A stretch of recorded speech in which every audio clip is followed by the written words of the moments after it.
Yo, what's up mga ka-idol? This is Aniver TV again. So, syempre kung napadaan lang kayo dito sa aking YouTube channel mga ka-idol, ay huwag nyo naman kalimutan mag-subscribe and i-click ng notification bell button, click all para ma-update pa kayo sa mga bago pa nating i-upload dito. At syempre, nag-upload na rin ako sa Facebook mga ka-idol. At huwag nyo naman kalimutan, kung doon kayo nanonood, huwag nyo naman kalimutan i-follow at syempre mag-like mga ka-idol. Maraming salamat. Sa video na ito mga ka-idol ay merong ka-teammate si Michael Jordan na pinatay sa Pacific Ocean mga ka-idol. Sa video na ito ay ating pag-uusapan sa kwentong buhay ni Vincent Daly. Yun nga pala yung teammate ni Michael Jordan ay si Vincent Daly ay misteryosong nawala sa Pacific Ocean mga ka-idol. Ano nga ba ang nangyayari sa kanya? At yan ang tanong na ating sasagutin dito sa video na ito. At isa ito sa talagang namang sa hanggang ngayon ay pinag-usapan pa din dahil sa kanyang misteryosong pagkawala. So, para mas lalo nating maintindihan yung video mga ka-idol, panoorin natin yung video na galing kay Dimflex siyempre. Subscribe tayo sa Dimflex, bisitahin nyo yung kanyang YouTube channel at mag-subscribe kayo mga ka-idol. So, na-drop siya noong 1991 sa NBA draft sa 10th overall pick mga ka-idol. So, huwag natin papatagalin mga ka-idol, i-play na natin to. Sa video na ito ay pag-uusapan natin ang masalimuot na trahedya na sinapit ng isang NBA champion sa Pacific Ocean. Sino nga ba ang player na ito? Ang player nga na akin tinutukoy ay walang iba kundi si Brian Carson Williams. Siya ay pinanganak sa Fresno, California noong April 6, 1969. Siya ay anak ni Eugene Williams na miyembro ng The Platters. Sila nga po ang nagpasikat ng The Great Pretender, Only You at marami pang iba. Anyway, si Brian mga repa ay mahilig din talaga sa musika katulad ng kanyang tatay, pero mas nananaig nga sa kanya ang kanyang hilig sa basketball. Sa katunayan nga ay noong nag-aaral pa siya sa Bishop Gorman High School ay nakapagtala nga ito ng 17.3 points, 12.7 rebounds, 9.1 blocks per game at siya nga ang itinuturing na one of the best defensive player noon sa high school. Kaya naman kinuha siya agad ng University of Maryland. Bali 1 taon lang siyang nakapaglaro dito at lumipat agad siya sa University of Arizona. Naging disente naman ang kanyang laro sa Arizona kaya naman hindi na nakakapagtaka kung bakit siya na-draft bilang 10th overall pick ng Orlando Magic noong 1991. Sa halos 1 dekadang paglalaro ni Brian sa NBA ay marami din siyang napuntahang mga teams. Sa katunayan ay matapos niyang maglaro ng 2 season sa Orlando Magic ay naglaro din siya sa Denver Nuggets. Pero mas nakilala nga itong si Brian noong naglalaro na siya sa Los Angeles Clippers nang makapagtala nga siya ng 15.8 points at 7.6 rebounds per game. Nang matapos ang season na yun nung sumunod na taon 1996 to 1997 season ay wala ni isang team ang gustong kumuha sa kanya dahil masyado nga daw malaki ang kanyang hinihingi na presyo para sa kanyang serbisyo. Ganun pa man ay bago magumpisa ang playoffs ay pinapirma din siya ng kontrata ng Chicago Bulls at siya nga ang masasabing isa sa mga pinaka-importanteng backup player noon ng Chicago Bulls lalo na sa kanilang run patungo sa kampyonato. Matapos nga nilang masungkit ang kampyonato ay naging free agent na nga muli itong si Brian Williams at noong time na yon ay dumating na nga ang masasabing biggest payday of his life dahil pumirma nga ito ng 7-year $45 million contract sa Detroit Pistons. Noong time din na yun ay pinapalitan niya na din ang kanyang pangalan at naging Bison Daly. Sa unang taon ni Bison Daly sa Pistons ay nagawa niya nga ang kanyang career high na 16.2 points at 8.9 rebounds per game. Ngunit taong 1999 ay ginulat niya ang mga NBA fans dahil nagretiro na siya sa edad na 30 years old. Marami talagang nagulat noon dahil siya nga ang highest paid player ng Detroit Pistons noon.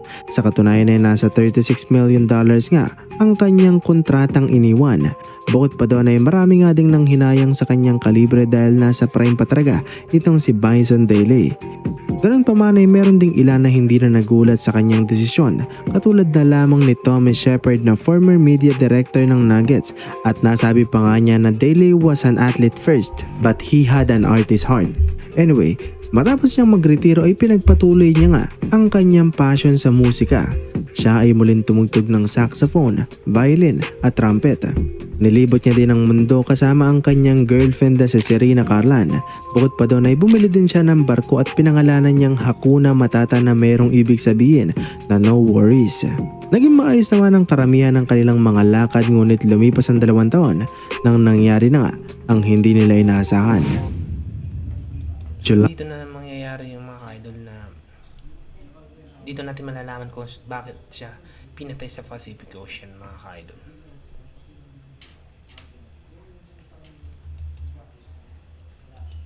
July 6, 2002, nang ito pong si Bison Daly kasama ang kanyang girlfriend na si Serena Carlan, ang kanyang kapatid na si Kevin Williams na nagpalit din ng pangalan at naging Miles Aboard, at ang kapitan ng barko na si Bertrand Saldo ay naglayag mula sa Tahiti papunta sa isang isla na tinatawag na Raiatea.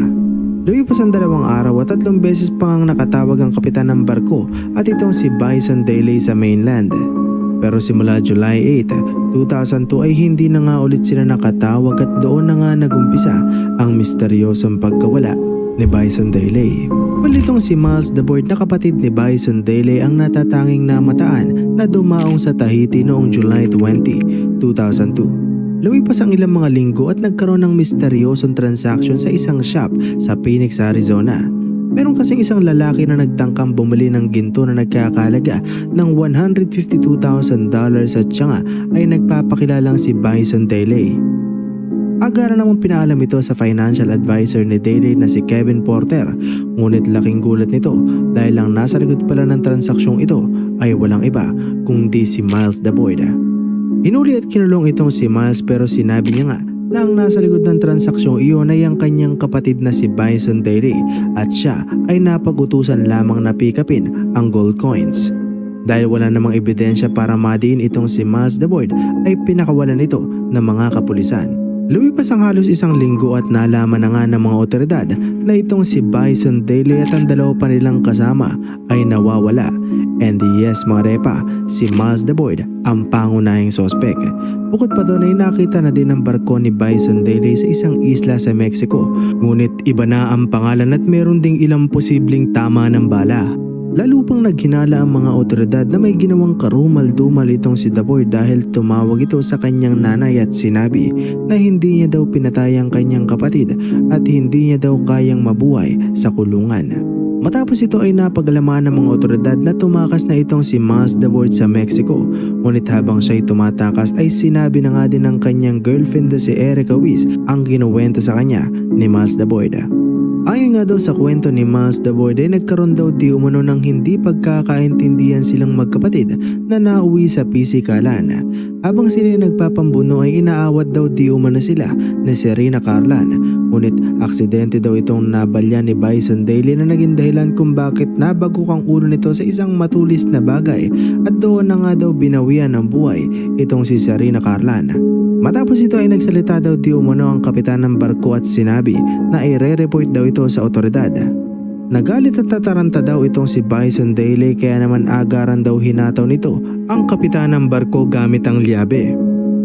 Dahil daw sa takot di umano ni Miles Aboard na siya na ang susunod ay agaran na nga daw niyang kinuha ang baril at pinaputukan ang kanyang kapatid bilang depensa sa kanyang sarili. Yan nga po ang impormasyong nakalap ng mga otoridad sa girlfriend ni Miles Aboard. May lumipas ang mga araw at patuloy pa din ang paghahanap kay Miles Aboard hanggang sa dumating na nga ang September 15, 2002. Alas 11 ng umaga nang makita nila itong si Miles Aboard sa isang isla sa Mexico na hirap ng huminga at anime babawian na ng buhay. Agarang dinala ito sa pinakamalapit na ospital at makalipas ang ilang mga oras ay napagalaman na itong si Miles Aboard ay nakoma at nagkaroon ng major brain damage dahil na overdose ito sa insulin. Lumipas ang 12 araw, September 27, 2002. Ang natatanging tao na alam ang tunay na kwento sa likod ng pagkawala ng 3 niyang kasama ay binawian na ng buhay. Dahil sa kanyang pagpanaw ay sinarado na ang kaso na merong conclusion na kaya nawawala ito si Bison Daly, Serena Carlan at ang kapitan ng barko ay dahil matapos niyang gawin ang krimen ay hinulog niya ang 13 niyang kasama sa gitna ng Pacific Ocean.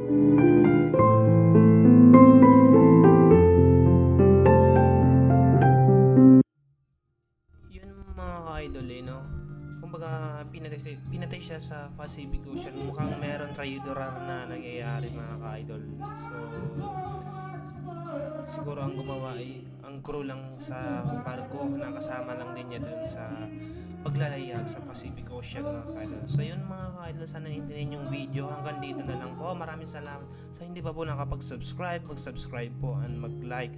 At syempre sa Facebook naman, mag-follow and mag-iwan na rin ng like. Maraming salamat po sa inyong pagpanood.